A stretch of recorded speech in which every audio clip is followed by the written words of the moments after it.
and you're welcome back to the studio here at the back of the stand in McHale Park. Delighted to be joined by the new Mayo manager, James Horan. James, congratulations. Thanks very much, Mike. You've had a few days to settle into the title. What's it been like? It's been great. I suppose the goodwill and the messages from a lot of people, not just in Mayo, around the world, I suppose, has been overwhelming, to be honest. It's been very good, and look, I'm delighted and thrilled to be involved, and I'm in a privileged position to be able to work with the best footballers that there are around Mayo. So I'm really looking forward to it. I suppose just trying to shuffle things around and make sure that as a support team that we're right and we're ready to go. We're organising trials for very shortly, where we're looking to have over 100 players involved. Where everyone will get 2 games, and we're just going to have a look at what's out there and what potential is there. And take it from there. Really select a panel pretty soon after that, and away we go.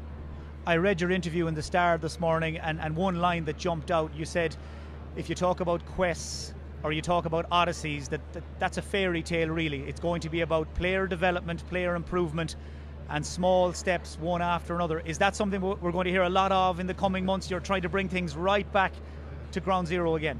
Yeah, you know my style at this stage, Mike. Look, Mayo football and the Mayo brand are very exciting, dynamic. We've very well known names around the country, household names, and that kind of stuff. And we've been on a real adventure, is another word that's used, and quests and journeys and odysseys and holy grails and all this kind of stuff. And there's just a lot of talk about that, but that's all a little mythical and a little romantic. I suppose what I like to deal with is what we can do next Tuesday night on the pitch, and how good can we make that session, and what can you do as a player before that session to be as good as you can or as prepared as you can for that session. And then after it, we'll review it and we'll see what we need to do the following day to be a little bit better. So I just think we need to just break it down and take each session by session. And I know that's boring and everything else, but that's what we can do, and that's what we know about, and we can work together to just use that sort of mantra almost and get better and better. Each day do something to get a little bit better. Just to ask you about the backroom team, we heard at the county board meeting on Thursday night, Daniel Ford will be involved, Martin Barrett, James Burke, Conor Finn. Just maybe briefly, what attracted you particularly to Daniel Ford and to Martin Barrett?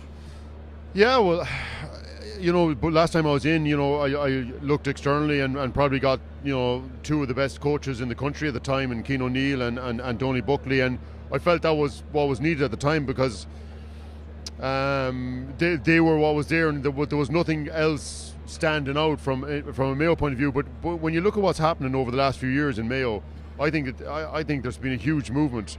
We've the coaching academies, we've numerous coaches throughout the county. We've a lot of teams, like you see Westward and Clare Morris. You see young teams that are coming through with very good coaches and coaching structures. You look at Castlebar Mitchells and Ballintubber, the standards they've been driving over the last few years. So I think Mayo has really a lot of expertise and a lot of knowledge. And from a coaching point of view, there was a coaching review on here this morning in McHale Park from 8 to 10 by Lee Moffat and Austin O'Malley. That was absolutely superb. We were talking about stuff that I don't think has been talked about from a coaching point of view in Mayo before. And it's really exciting and dynamic. And I just think Daniel Ford and these guys have been heavily involved with that over the last number of years. And they've gone and progressed. They've done masters in psychology. They've done every coaching course that's possible.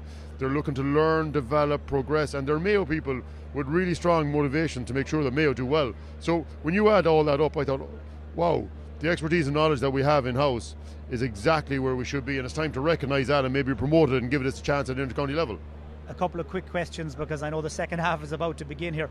There's obviously a lot of speculation you're going to add to your backroom team, and if I don't ask you about Kieran McDonald, I'll be asked why I didn't. His name has been floating quite a bit in the last couple of days. Is Kieran McDonald a realistic option of being part of your management team?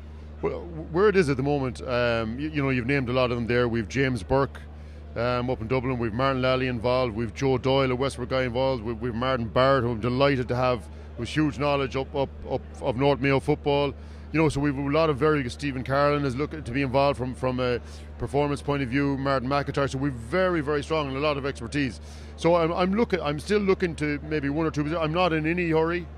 to do that. There's some people that I'd like to have a chat with that are still involved in club football at the moment, so I'm obviously not going to go near them till the time is right. So at the moment we have exactly what we need to progress with the trials and move forward, and if and when needed, we may add to the team.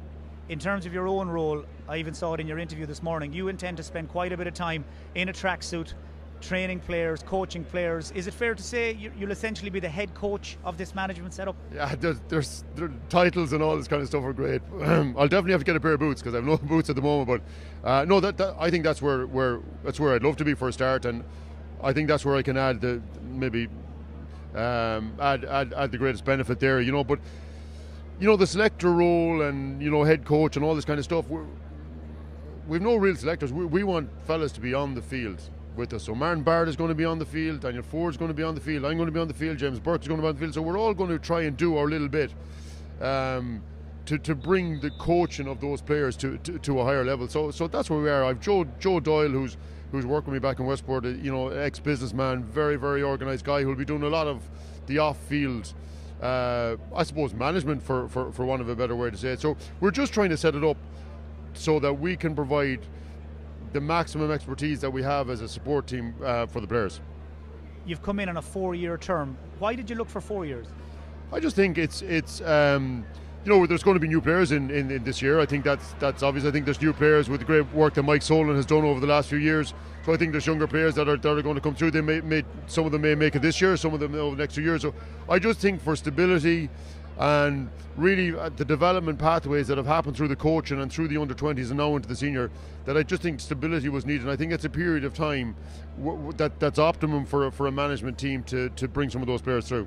Second half about to start. Finally, James, I know you said you don't want to talk about quests and odysseys and adventures, but the Mayo supporters who'll be looking for a Connacht title, a place in the Super 8s, that elusive All-Ireland, what do you say to them? We're just really excited about Roscommon here in the first round of the league next year, and that's what we're getting ready for. James Horan, thank you very much for coming up to talk to us. That's the new Mayo senior football manager, James Horan.